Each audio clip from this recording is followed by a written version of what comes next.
Yes, it's a very demanding job.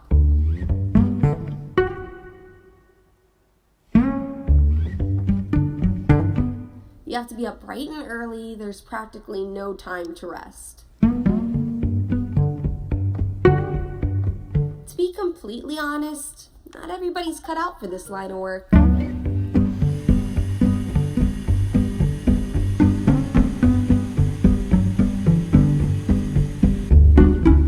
As families all over the globe are learning to navigate this new normal, we are introduced to certain individuals whom we simply cannot live without.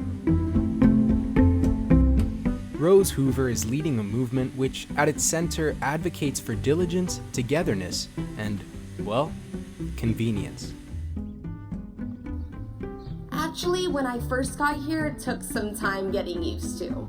There's always going to be those who are jealous of you, or those who don't understand. But at the end of the day, you just gotta suck it up and get to work. Yeah. I mean, there's really nothing more rewarding for me than to come home after a long day spent doing what I do best. And it shows. In just a few weeks, Miss Hoover really rose to the challenge. Her hard-working attitude and unyielding spirit has not only earned her a permanent place in this residence, but has also left her with a bit of advice for the next generation. To anyone who might be considering this career, I'd say keep an open mind. I think that now more than ever, we're being shown how unpredictable life can be. Through all this, I found out that focusing on one thing can help, no matter how small it may seem.